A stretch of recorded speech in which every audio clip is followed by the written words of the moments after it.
Bismillahirrahmanirrahim. Assalamualaikum warahmatullahi wabarakatuh. Innal hamdalillah nahmaduhu wa nasta'inuhu wa nastaghfiruh wa na'udzu billahi min shururi anfusina wa min sayyiati a'malina. May yahdihillahu fala mudilla lahu ومن يضلل فلا هادي له وأشهد أن لا إله إلا الله وحده لا شريك له وأشهد أن محمدا عبده ورسوله يا أيها الذين آمنوا اتقوا الله حق تقاته ولا تموتن إلا وأنتم مسلمون يا أيها الناس اتقوا ربكم الذي خلقكم من نفس واحدة وخلق منها زوجها وبث منهما رجالا كثيرا ونساء واتقوا الله الذي تساءلون به والأرحام إن الله كان عليكم رقيبا يا أيها الذين آمنوا اتقوا الله وقولوا قولا سديدا يصلح لكم أعمالكم ويغفر لكم ذنوبكم ومن يطع الله ورسوله فقد فاز فوزا عظيما أما بعد فإن أصدق الحديث كتاب الله تعالى وخير الهدى هدى نبينا محمد صلى الله عليه وعلى آله وسلم وشر الأمور محدثاتها فإن كل محدثة بدعة وكل بدعة ضلالة وكل ضلالة في النار. Ma'asyiral muslimin rahimani wa rahimakumullah wa a'azzani Allah wa iyyakum. Semoga Allah Subhanahu wa taala mencurahkan rahmat, memuliakan kita dan memberikan kepada kita afiah, kesehatan, keselamatan di dunia maupun di akhirat. Alhamdulillah Alhamdulillah hamdan katsiran thayyiban mubarakan fih.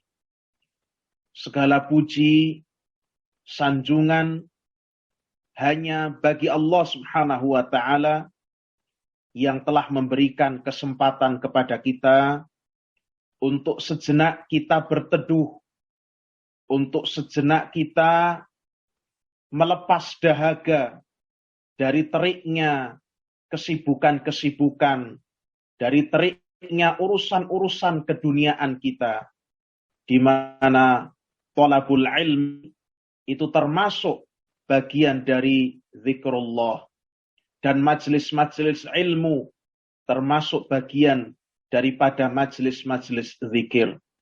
Oleh karena itu kita mohon kepada Allah Subhanahu wa taala agar Allah Azza wa Jalla berkenan dengan majelis ilmu yang kita hadiri secara daring pada sore hari ini, menjadikan kalbu kita semakin bersih, menjadikan hati kita semakin tentram dan tenang, menjadikan kita semakin dekat dengan Allah Subhanahu wa ta'ala. Kaum muslimin sekalian, rahimani wa rahimakumullah. Sore hari ini kita akan membaca kitab Al-Fiqhu Al-Muyassar, atau fiqih yang dipermudah, ya, penjelasan-penjelasan fiqih Al-Muyassar yang dipermudah bagi orang-orang yang mempelajari atau membacanya. Kitab ini sebenarnya kita pelajari sebelumnya ketika masa pandemi secara daring, kemudian kita pindah ya ta'lim ini secara luring di Masjid Wiworotomo, akan tetapi karena hari Jumat ada kegiatan dari pihak takmir, maka kita ganti pada sore hari ini.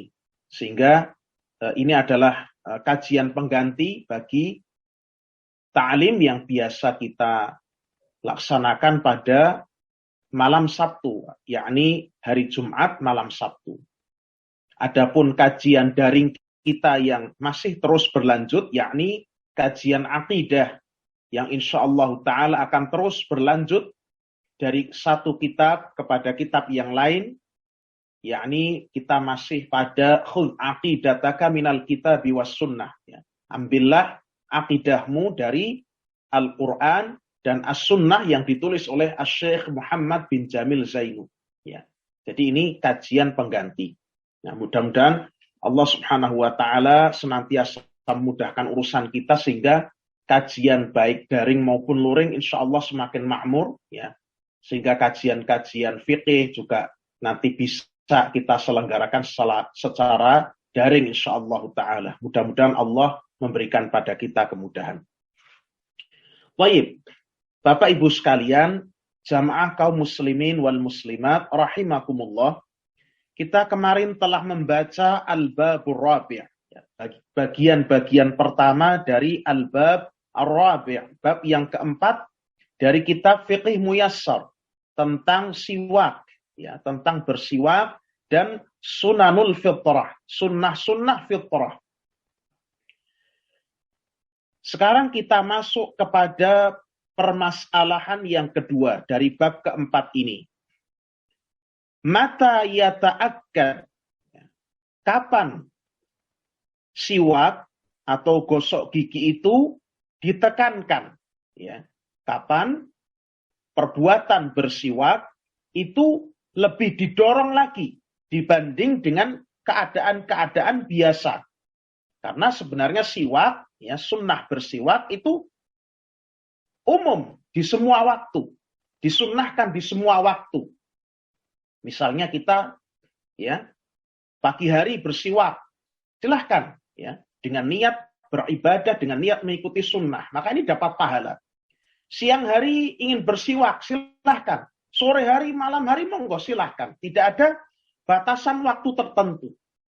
Akan tetapi di sana ada saat-saat di mana siwak ini oleh Nabi Shallallahu Alaihi Wasallam itu lebih didorong lagi kita sekalian untuk melakukannya. Nah, kapan itu? Penulis kitab ini, rahimahumullah, menjelaskan. Wa yata'akkadu 'indal wudu. Yang namanya siwak itu lebih ditekankan lagi ketika seorang berwudu, ya. Ketika seorang berwudu. Sebagaimana hadis yang telah kita lewati, hadis riwayat Al-Bukhari dan Muslim, bahwa Nabi Shallallahu Alaihi Wasallam beliau bersabda, "Laula an asyqa ala ummati la amartuhum bisiwaki 'inda kulli shalah." Sekiranya tidak memberatkan atas umatku, niscaya akan aku perintahkan kepada mereka untuk bersiwak setiap kali mereka hendak melaksanakan salat. Ya, ini hadis dari riwayat Al-Bukhari dan Muslim dari sahabat Abu Hurairah radhiyallahu taala anhu. Dalam sebagian riwayat, ya, lafaznya la amartuhum bisiwaki 'inda kulli wudu'in. Akan aku perintahkan mereka untuk bersiwak, gosok gigi, ya, bersamaan dengan setiap kali mereka berwudu. Ya. Jadi ketika berwudu ini lebih ditekankan. Karena saat itu ya kita sedang mensucikan diri, ya, sedang mensucikan diri. Saat ini adalah saat yang tepat, ya. Bisa ketika kita itu sedang madmadah, sedang berkumur-kumur, ya, setelah itu, ya, misalnya, atau sebelum berwudu juga boleh, atau sudah berwudunya juga tidak ada masalah. Ya. Intinya berbarengan, ya, bersamaan dengan kita berwudu.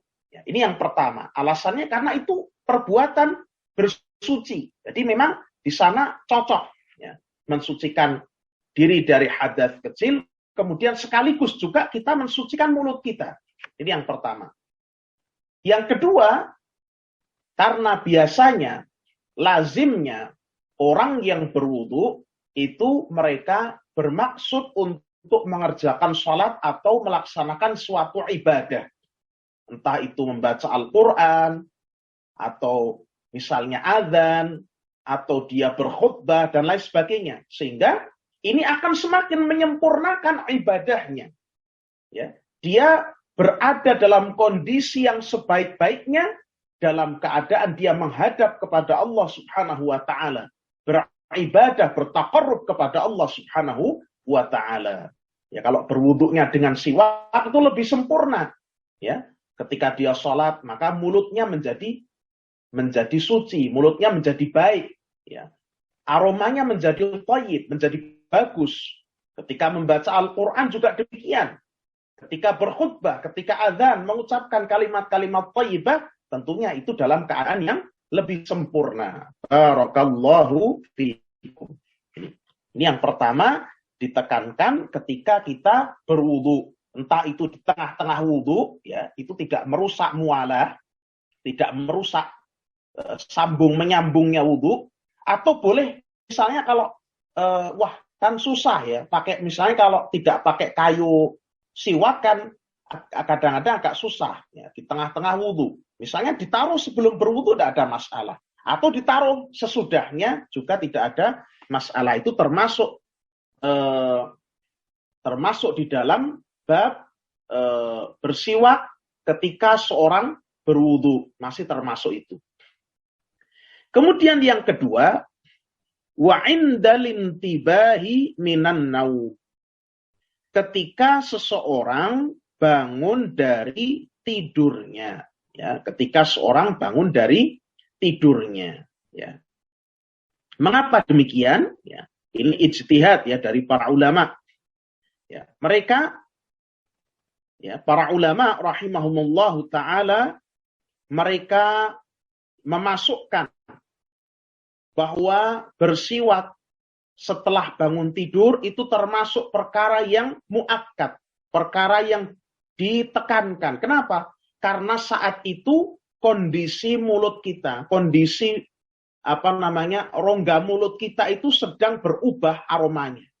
Ya, bangun tidur biasanya aroma mulut kita berubah menjadi tidak sedap. Ya. Maka di situ didorong untuk kita itu semakin bersemangat melakukan gosok gigi atau siwak. Ya. Wa indal intibah minan naum, ketika kita bangun dari tidur. Terlebih-lebih lagi apabila misalnya bangun tidur itu tidur malam, kemudian dia hendak bangun melaksanakan sholat lail atau melaksanakan sholat subuh misalnya, maka ini lebih ditekankan lagi. Artinya ada dua yang berkumpul, ya. Dua sebab yang berkumpul. Yang pertama adalah bangun dari tidur, yang kedua adalah ketika dia hendak mengerjakan sholat, ya, ini berwudu hendak mengerjakan sholat. Kemudian yang ketiga, wa inda taghayyuri raihatil fami, dan ketika kondisi secara umum orang berubah bau mulutnya, ya. Baik dalam kondisi dia itu makan sesuatu misalnya, atau kondisi dia lama diam misalnya. Itu biasanya seorang lama tidak makan sesuatu, tidak minum sesuatu, itu biasanya bau mulutnya akan berubah, akan menjadi tidak sedap. Atau dia baru saja makan sesuatu yang menyebabkan aroma mulutnya tidak enak. Nah, ini. Jadi kondisi umum di mana ketika itu seseorang kondisi mulutnya itu baunya berubah menjadi tidak sedap, ya. Maka itu kondisi yang ditekankan, ya. Ketika seorang mulai merasakan, ya, orang itu biasanya ngerosok kok dalam mulutnya kok rasanya kok bau mulut saya kok enggak sedap ya. Nah, itu biasanya kerasa, kemudian saat itu dia ditekankan untuk bersiwak. Ya. Ini yang ketiga. Yang berikutnya, wa inda qiraatil Qur'an. Dan ketika seseorang itu hendak membaca Al-Qur'an, ya, hendak membaca Al-Qur'an. Misalnya, atau sebelumnya begini, yang namanya membaca Al-Quran kan tidak harus membaca lewat mushaf. Ya. Membaca Al-Quran itu tidak harus membaca lewat mushaf. Ya. Kemarin ada pertanyaan dari Pak Sabar. Ya. Saya ketika kita selesai taklim, Pak Sabar menanyakan kepada saya tentang masalah keutamaan membaca Al-Quran ini. Karena waktu itu kita sampaikan sebuah hadis, man qara'a harfan min kitabillah falahu hasanah wal hasanatu bi'asyri amthaliha. Barang siapa yang membaca satu huruf dari Al-Qur'an, maka baginya satu kebaikan. Dan satu kebaikan itu dilipat gandakan 10 kali lipatnya. Nah, la aqulu alif lam mim harfun. Saya tidak mengatakan alif lam mim itu satu huruf. Walakin alifun harfun, walamun harfun, wamimun harfun. Akan tetapi alif satu huruf, lam satu huruf, mim satu huruf. Kemudian Pak Sabar itu ternyata menanyakan, Ustaz, bagaimana kalau kita itu ya membaca Al-Quran tapi tidak dari mushaf. Misalnya dari Quran terjemah. Ya. Dan itu juga kita bahas, salah satu pembahasan kita dalam kesempatan waktu itu ketika kita membahas tafsir, ya, bahwa mushaf yang isinya adalah tulisan Al-Quran seluruhnya, tidak ada terjemahnya, tidak ada tafsirnya, itu hukumnya berbeda dengan terjemah atau tafsir. Ya, kalau terjemah atau tafsir itu boleh menyentuhnya tanpa dalam keadaan bersuci, tanpa keadaan wudhu, itu boleh. Nah, beliau menanyakan, lah apakah berarti kalau orang membaca dari Al-Quran terjemah itu berarti tidak mendapatkan pahala, bahwa satu huruf itu mendapatkan satu kebaikan yang dilipat gandakan menjadi 10 pahala tadi? Maka jawabnya bagaimana? Ya, jawabnya yang namanya pahala tadi yang Rasulullah SAW sebutkan bahwa setiap bacaan Al-Quran tiap satu huruf akan mendapatkan 10 pahala, 10 kebaikan tadi. Itu berlaku baik bagi orang yang membaca Al-Quran dari mushaf atau selain mushaf, atau bahkan dia tidak membaca ya buku apapun, tidak membaca dari terjemah, tidak membaca dari tafsir, dia membaca dari hafalannya, dari hifdznya, dari hafalannya, dari ingatan dia. Ini sama, ini semua namanya qiraatul Quran. Ya. Nah, kaitannya dengan itu juga di sini disebutkan wa inda qiraatil Quran. Misalnya seorang tidak berwudu, tapi dia cuma gosok gigi saja untuk membaca Al-Quran misalnya. Dia pengen hafalan, pengen murajaah hafalannya. Ya. Saya kemarin menghafalkan surat Abasa misalnya. Kemudian dia ingin murajaah tanpa melihat mushaf, tanpa menyentuh mushaf. Ya. Kemudian dia gosok gigi terlebih dahulu. Nah, ya, jadi tidak mesti membaca Al-Quran itu dari mushaf. Jadi misalnya dia gosok gigi saja untuk menjadikan mulutnya itu bersih, menjadikan mulutnya itu aromanya baik, itu Masya Allah, itu sangat ditekankan. Ya. Ini nomor berapa? Nomor 4. Ya. Yang kelima, wa indas shalah. Dan ketika seorang hendak melaksanakan sholat. Ya, ini sebenarnya sudah masuk ke yang pertama tadi. Ya, ketika akan berwudu. Nah, cuma kadang-kadang orang itu wudunya belum batal misalnya. Ya, ada kondisi orang itu mampu kuat misalnya menahan, ya, misalnya dia berwudu sebelum maghrib sudah wudu. Nah, kemudian maghrib dia sholat jamaah. Nah, setelah sholat jamaah dia ikut taklim, ya, dia duduk di situ, ya, ternyata kuat, dia enggak mengeluarkan hadas. Ya. Pas mau sholat Isya, ya, dia tidak wudu lagi, wong enggak batal. Kemudian dia bersiwak saja. Jadi mengerjakan sholat juga tidak mesti harus didahului oleh wudhu. Ketika seorang itu belum batal kan begitu. Cuma ketika misalnya seorang tidak berwudhu, boleh saja dia ya untuk bersiwak. ketika merasakan kok saya tadi lama nggak makan apa-apa, kok mulut saya berubah baunya. Nah, itu ditekankan untuk bersiwak. Barakallahu fikum. Ini di antara 5 kondisi siwak itu lebih ditekankan. Nah, wa kadza 'inda dukhulil masjidi wal manzili. Demikian pula ketika seseorang memasuki masjid, memasuki rumah Allah, ya, bukan untuk sholat mungkin, bukan untuk baca Quran, tapi untuk mendengarkan ta'lim, ya, mendengarkan ta'lim, untuk menghadiri muhadharah, ya, misalnya masuk ke masjid atau untuk i'tikaf, ya, karena di situ masjid Allah, di situ tempat di mana malaikat, ya, menaungi dengan sayap-sayapnya, ya, tempat yang baik, tempat yang mulia, tempat di mana orang-orang melakukan ibadah, maka sangat disunnahkan, ditekankan orang untuk dalam keadaan yang baik, pakaiannya wangi, ya. Ini masuk dalam keumuman firman Allah, ya bani Adam khudhu zinatakum 'inda kulli masjidin. Wahai bani Adam, pakailah perhiasan kalian setiap kalian masuk ke masjid. Barakallahu fikum. Wal manzil, demikian pula disunnahkan ketika kita masuk ke rumah. Loh, kok begitu ya? Nah, ini ada hadisnya. Li haditsil Miqdam ibni Shuraihin, berdasarkan hadis Al-Miqdam ibni Shuraih an abihi, dari ayahnya.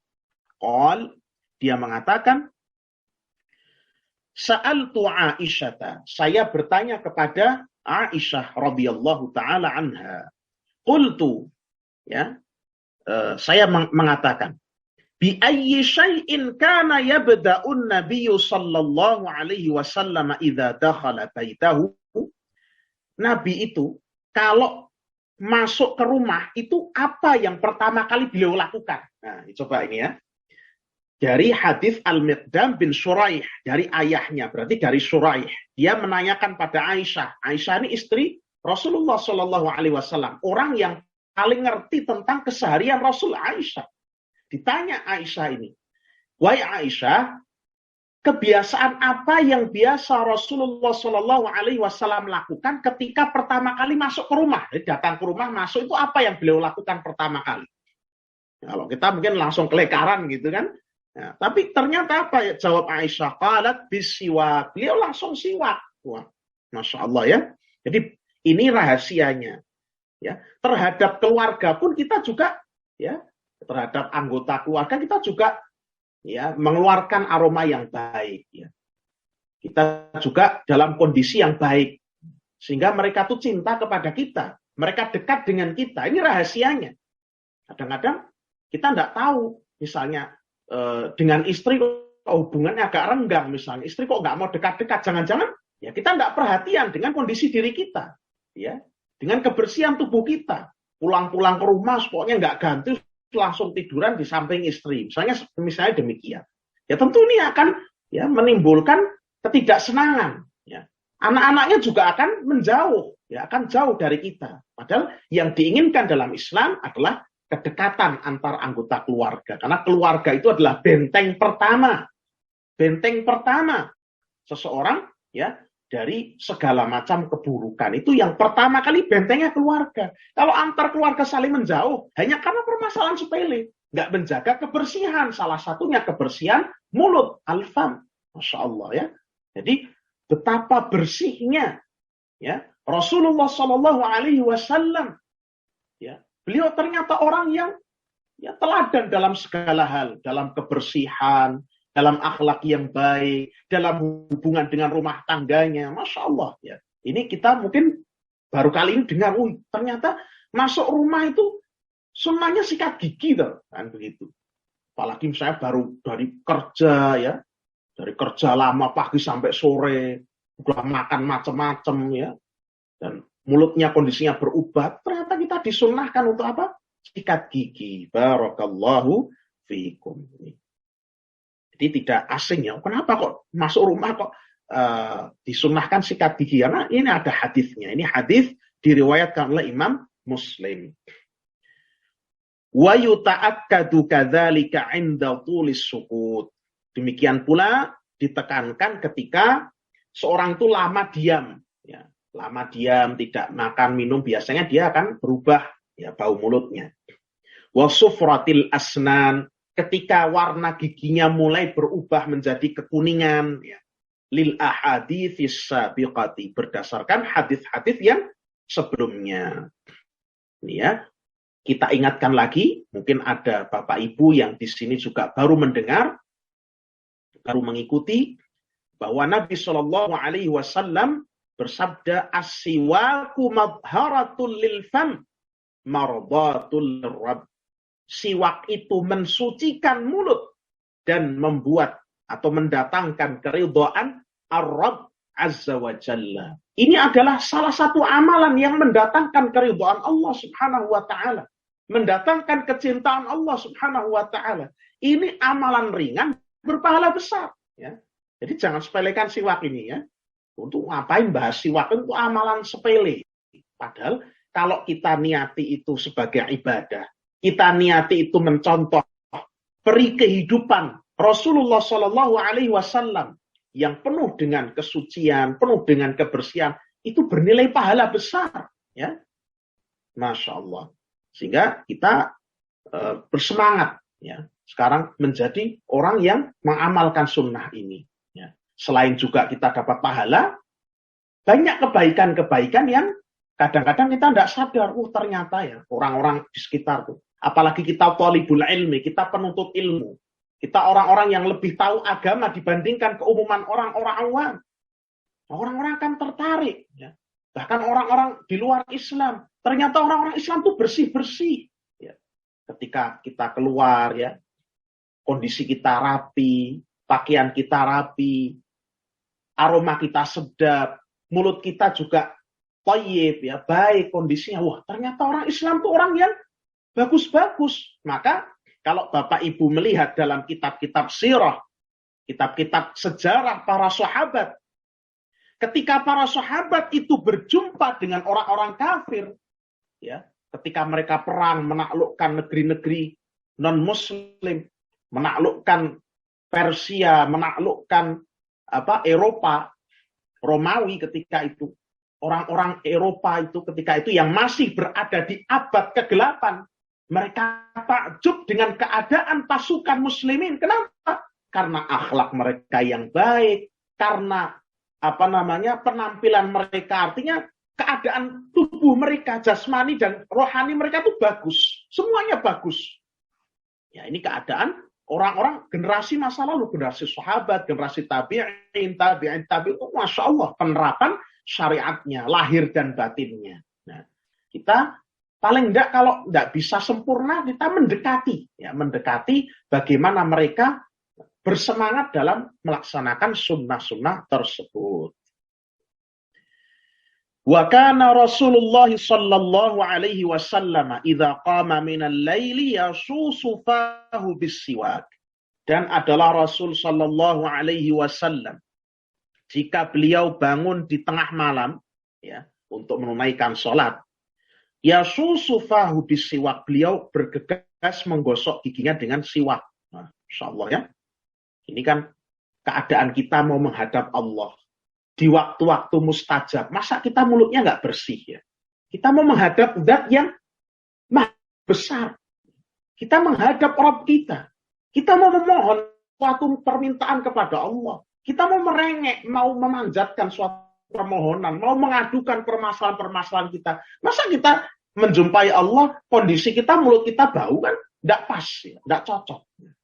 Kita mau istilahnya mohon proposal, minta dana saja, kita tuh pakaiannya yang bagus, ya, kata-katanya yang bagus, milih waktu yang tepat. Masa kita dengan Rabb kita tidak mengagungkan Allah dengan sebenar-benarnya, ya?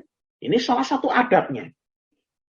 Wal muslimu ma'murun 'indal ibadati wat taqarrubi ila Allah ayyakuna ala ahsani halin minan nadhafati wat taharati. Dan seorang muslim itu diperintahkan ketika dia beribadah dan mendekatkan diri kepada Allah untuk dia berada dalam sebaik-baiknya keadaan dari kebersihan dan kesucian. Insya Allah ya. Ini juga ya, kata-kata ini itu perlu kita garis bawahi.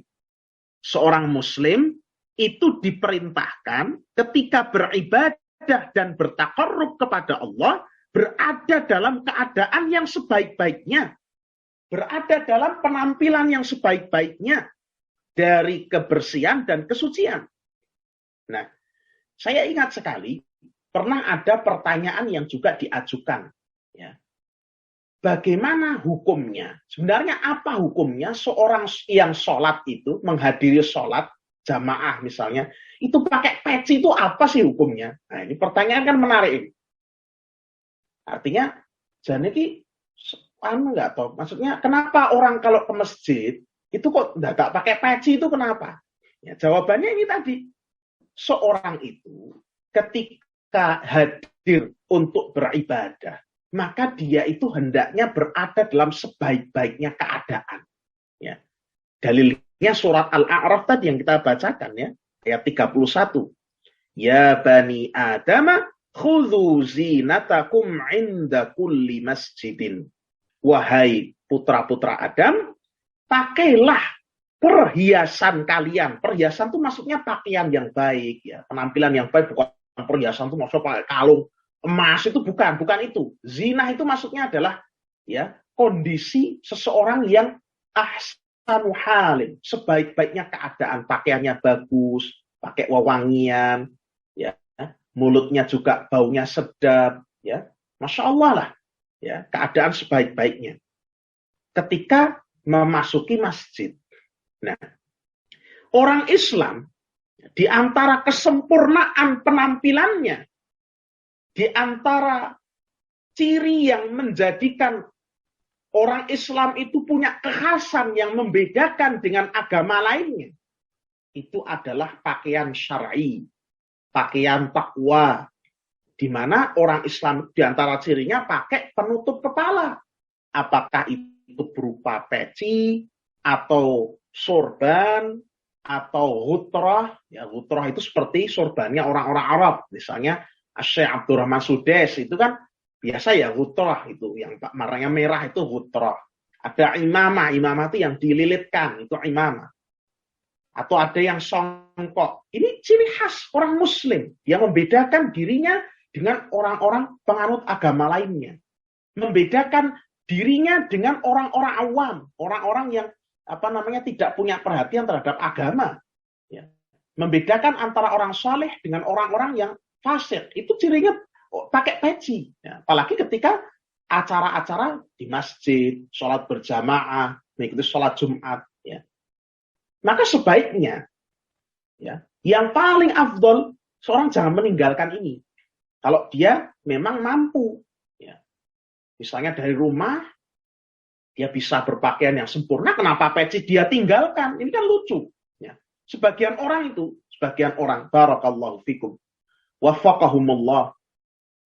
Padahal kebiasaan di tengah-tengah masyarakat kita itu sudah, kalau ke masjid itu pakai peci, sudah pakai sarung, ya, auratnya ditutup dengan sempurna, tidak pakai celana jin misalnya seperti itu, pakainya sarung, sopan, pakai pakaian muslim, baju koko, baju takwa, kemudian pakai peci, ya, sudah sangat sempurna. Tapi ini penuntut ilmu, ya, trennya zaman sekarang tuh malah pecinya dilepas. Ini kan lucu, ya.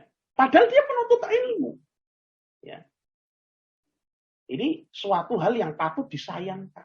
Katanya dengan alasan kita membaur dengan masyarakat, kita menyesuaikan dengan uruf. Kita tidak ingin syuhrah, kita tidak ingin syuhrah itu tidak ingin terkenal. Masya Allah, ini bisikan syaitan. Yang namanya syuhrah itu tidak seperti itu. Ya, syuhrah itu tidak seperti itu.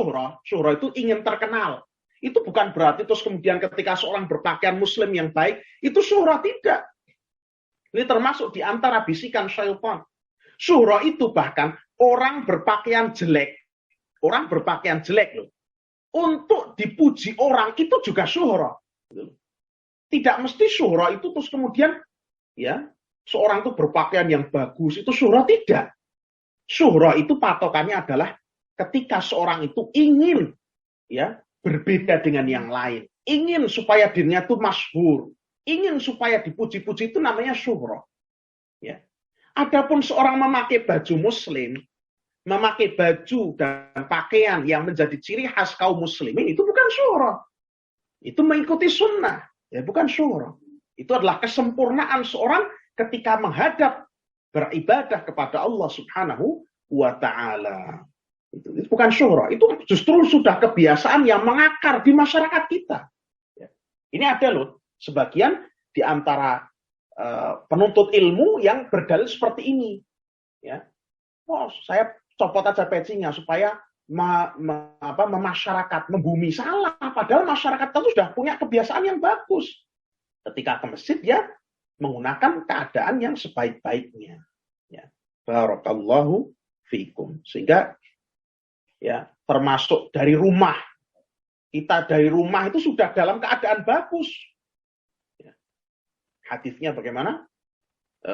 Idza sami'tumul iqamah, ya, kalau kalian mendengar iqamah, maka datangilah, ya, datangilah masjid itu, datangilah sholat bisakinati wal waqar, dengan tenang dan dengan wakar. Wakar itu dengan penuh adab, dengan penuh wibawa, tidak tolah-toleh dan sebagainya.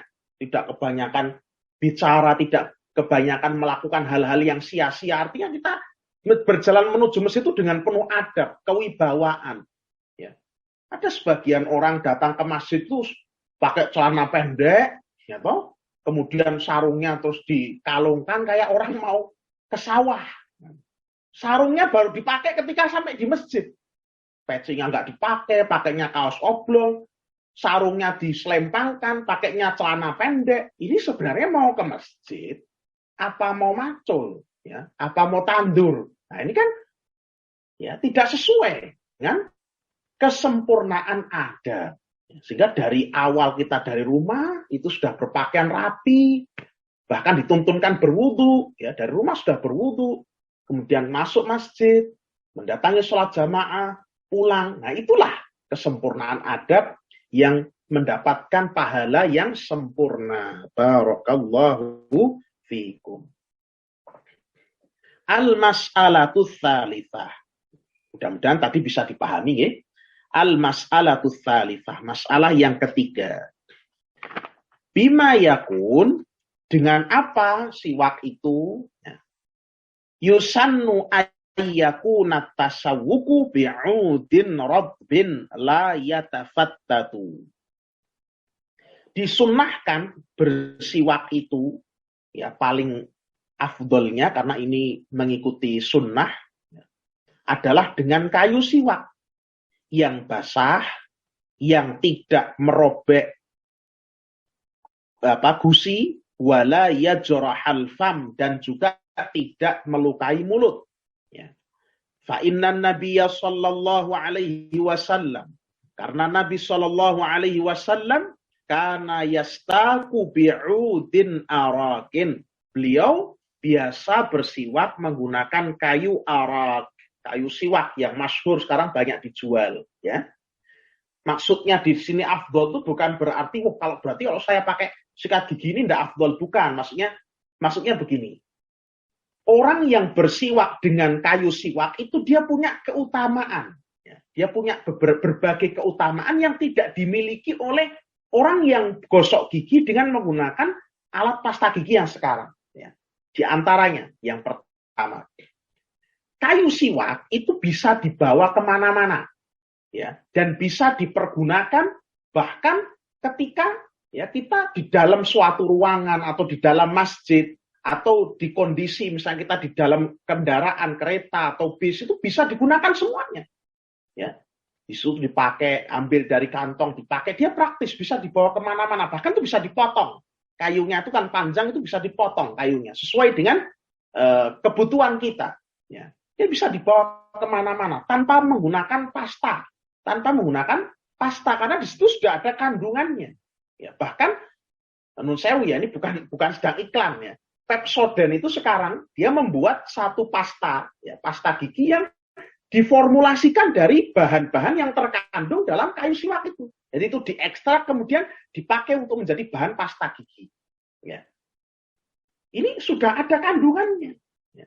Ini bisa praktis dibawa kemana-mana. Coba kalau misalnya kita bawa sikat gigi sama odol, terus di tengah-tengah bis mau baca Quran atau di kereta, masuk sikat gigi pakai odol kan kayak nggak pas. Tapi kalau dengan siwak itu bisa dibawa kemana-mana. Nah itu kan tidak dimiliki oleh orang yang pakai gosok gigi biasa. Meskipun itu bukan terus itu tidak sesuai sunnah, bukan. Boleh, sangat boleh sekali, sangat boleh. Cuma tadi, ya, ketika seorang menggunakan kayu itu, misalkan di kondisi dia pergi safar atau ke masjid atau ikut pengajian misalnya, itu lebih praktis, ya, lebih bisa digunakan dengan menggunakan kayu siwak tadi. Jadi intinya kalau kita menggunakan ya dua-duanya, nah, itu sangat-sangat bagus. Misalnya di rumah supaya tambah bersih kita pakai sikat gigi yang biasa kita pakai dengan pasta gigi, itu bagus. Kemudian kita juga sedia kayu siwak tadi untuk bisa kita bawa kemana-mana. Nah ini kondisi-kondisi di mana kita tidak memungkinkan menggunakan sikat gigi yang berpasta tadi, sikat gigi yang lumrah biasa kita pakai. Itu lebih bagus menggabungkan kedua-duanya. Jangan sampai nanti setelah selesai kajian ini berarti kok angel banget yo kudu nganggo kayu itu, kalau tidak pakai kayu itu tidak sesuai sunnah. Bukan begitu maksudnya. Tapi ini menerangkan dari sisi keutamaan menggunakan kayu siwak tersebut ini. Dan yang kedua tadi keutamaannya adalah memang ketika kita niatkan itu mengikuti sunnah Rasul Shallallahu Alaihi Wasallam, maka itu kita mendapatkan pahala. Sebagaimana halnya buka puasa. Ini hari Kamis ya, Bapak Ibu sekalian. Mungkin banyak di antara Bapak Ibu yang puasa sunnah Senin Kamis, itu disunnahkan ketika buka puasa, itu makannya dibuka dengan kurma. Ya. Bukan berarti buka dengan selain kurma itu tidak boleh, bukan. Ya, bukan, berarti buka itu harus pakai kurma, bukan. Ya. Tapi disunnahkan. Ya. Lebih afdol dibuka dengan kurma. Apa keutamaannya? Satu, kurma berjumlah 3, ya, itu dia tidak akan membuat seorang itu terlalu kekenyangan. Tapi kebutuhan kalorinya itu sudah terpenuhi. Ya. Paling tidak untuk mengisi zat-zat yang tadi itu dihabiskan selama dia berpuasa. Ya. Dia mengisi cadangan dengan cepat. Ya. Itu yang pertama. Karena orang yang buka puasa kalau makan dengan makanan yang besar, ya, terus perutnya penuh, akhirnya ya kadang-kadang sholat maghribnya jadi mundur kan begitu. Nah, dengan sedikit kurma itu paling tidak sudah cukup kan begitu. Terus ditambah air putih sudah cukup. Ya, dengan kurma tadi. Yang kedua, ya, yang namanya buka puasa dengan kurma itu jelas Rasulullah Shallallahu Alaihi Wasallam melakukan itu. Ya. Beliau mendahulukan kurma itu di atas misalnya makan daging kuah, pakai roti, tidak. Beliau milihnya itu. Kalau kita melaksanakan itu dengan niat mengikuti sunnah, kita dapat pahala. Kan begitu. Dan masih banyak keutamaan yang lain. Ada dari kesehatan, ya, mungkin yang sudah mendalami itu. Ya. Orang kedokteran mengatakan kalau berbuka dengan kurma, berbuka dengan sesuai tuntunan Rasul itu, ya, mengikuti sunnah itu ada lebih bagus, ya, lebih bagus bagi kesehatan dibandingkan orang misalnya berbuka langsung pakai es misalnya, atau langsung misalnya makan bakso klenger, dalamnya ada sambal mercon, nah itu kan malah perutnya meledak-ledak, ususnya tadinya beristirahat, lambungnya beristirahat, langsung diisi dengan cabai rawit, kan malah masalah. Ini barakallahu fikum. Jadi ini yang kita maksudkan seperti ini, Bu.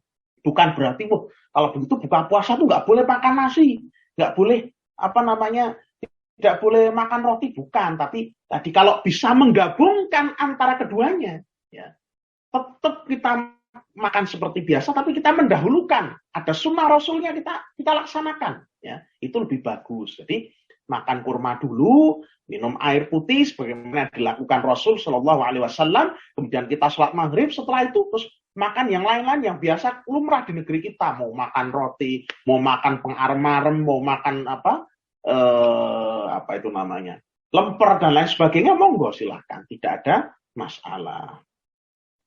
Walahu ayyatasawwaka biyadihil yumna awil yusra. Dan seseorang ketika bersiwak itu boleh menggunakan tangan kiri atau tangan kanan. Fal amru fi hadza wasi'un. Perkaranya itu luas dalam masalah ini. Itu kalau Bapak Ibu sekalian mencermati dalam kitab-kitab fikih, fikih mazhab, itu di sana akan dibahas masalah ini itu panjang lebar. Cuma bahas masalah mana yang lebih utama, apakah pakai tangan kanan atau pakai tangan kiri. Padahal ini permasalahan yang bahkan Nabi Shallallahu Alaihi Wasallam tidak pernah bersabda dalam hadisnya, ya. Sehingga perkaranya itu sebenarnya luas, tapi sebagian di antara para pengikut mazhab itu memperdalam-dalam dan berumit-rumit dalam masalah ini. Yang sahih, perkara ini luas. Al-amru fi hadza wasi'un. Perkara dalam masalah ini luas. Barakallahu fikum. Ya, ini kata-kata ini digaris bawahi. Kalau Bapak Ibu punya kitab atau bawa catatan, ini kata-kata sering dipakai para ulama. Al-amru fi hadza wasi'un. Perkara dalam masalah ini luas. Ya, ini misalnya ketika para ulama rahimahumullah membahas perkara yang di situ itu ada perbedaan. Ada perbedaan, tapi tidak ada perbedaan. Ya, misalnya contoh,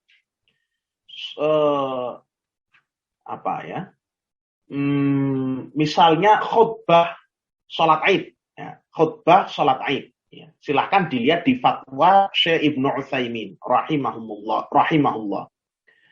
Ada yang para ulama yang mendasarkan pada sebagian hadis yang diriwayatkan oleh Ad-Daruqutni dan selainnya, bahwa Nabi Shallallahu Alaihi Wasallam itu berkhutbah, ya, memulainya dengan 9 kali takbir. Kalau sholat Aid, ya, khutbah sholat Aid itu beliau memulai dengan 9 kali takbir. Allahu Akbar, Allahu Akbar, Allahu Akbar, Allahu Akbar, Allahu Akbar, Allahu Akbar, Allahu Akbar, Allahu Akbar, Allahu Akbar. Seperti itu. Ada sebagian ulama yang mengatakan, enggak itu. Ya, seperti Ibnul Qayyim, beliau merajihkan bahwa hadis itu tidak kuat. Hadisnya tidak kuat. Dan beliau mengatakan bahwa khutbahnya seperti khutbah biasa pada khutbah Jumat, misalnya seperti itu. Nah, kemudian para ulama kita diantaranya Syekh Ibnu Utsaimin rahimahullah ta'ala, beliau menjelaskan bahwa dalam kondisi kita itu sedang sholat Aid, di hari Aid, entah itu Idul Adha atau Idul Fitri, kita diperintahkan untuk membesarkan nama Allah. Sehingga kalaupun seorang khatib itu di sana, dia bertakbir misalnya, mendahului khutbahnya dengan takbir sekian kali, maka tidak ada masalah.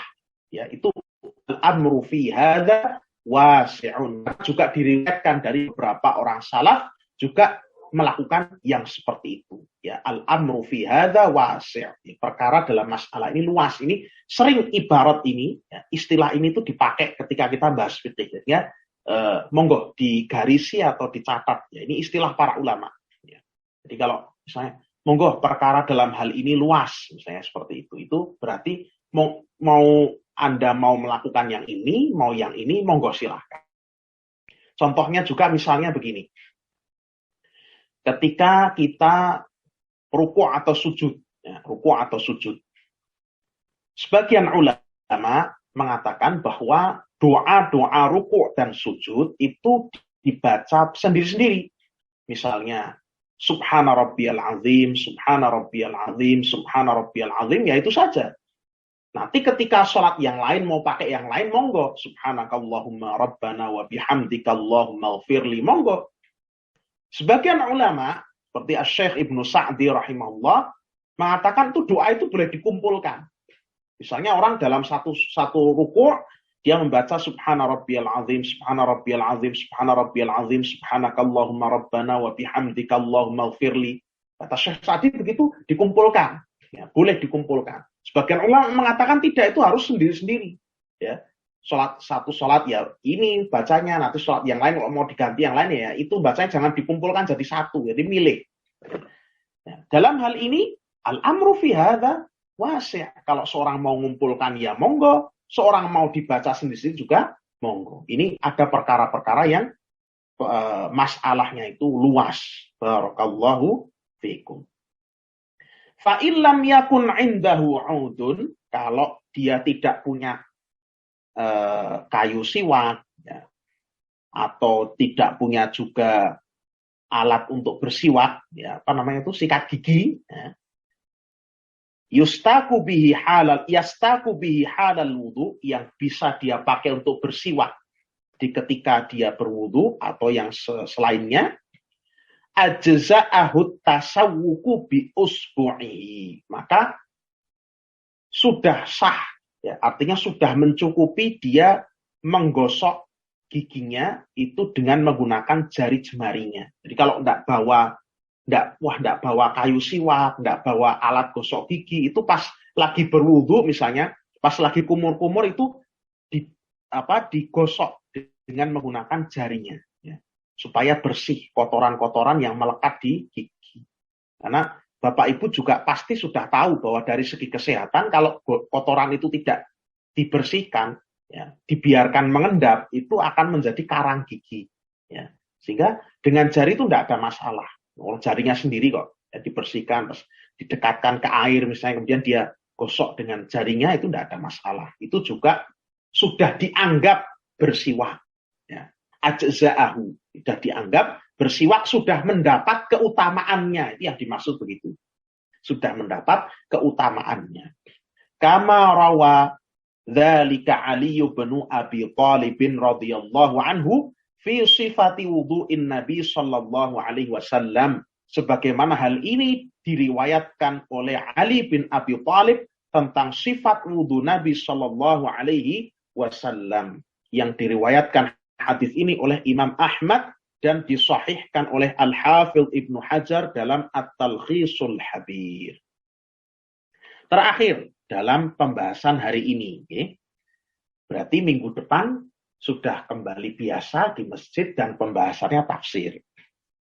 Al-mas'alatur rabi'ah, pembahasan yang keempat, fawaidus siwak, faidah-faidah atau keutamaan-keutamaan, manfaat-manfaat dari seorang itu bersiwak, gosok gigi. Wa min ahammiha, yang paling besarnya, yang paling pentingnya dari keutamaan siwak, ma warada fil haditsis sabiqi, apa yang disebutkan dalam hadis yang sebelumnya, yang telah kita lewati. Annahu mataharatun lil fami fid dunya, mardatun lirabbi fil akhirati, bahwasannya bersiwak itu akan mendatangkan atau akan mensucikan, membersihkan mulut kita di dunia dan akan mendatangkan keridhaan Allah Azza wa Jalla di akhirat ya. Bahkan yang lebih tepat, mendatangkan keridhaan Allah di dunia dan di akhirat ya. Tidak hanya keridhaan di akhirat, tapi juga keridhaan Allah di dunia, karena kita membaca Quran, beribadah ya, salat, berzikrullah dengan keadaan mulut yang baik, itu akan mendatangkan keridhaan Allah di dunia dan juga pahala di akhirat. Ini ibarat yang lebih tepatnya. Fayanbaghi lil muslimi ayyata'ahada hadhihi sunnata. Maka seyogyanya bagi setiap muslim untuk memberikan, menaruh perhatian pada sunnah ini. Nah, ini sunnah loh ya. Itu termasuk sunnah. Wala yatruka, dan dia meninggalkannya, lima fihi min fawaida azimatin, karena padanya ada faidah-faidah yang sangat besar. Waqad yamurru ala ba'dil muslimin, dan telah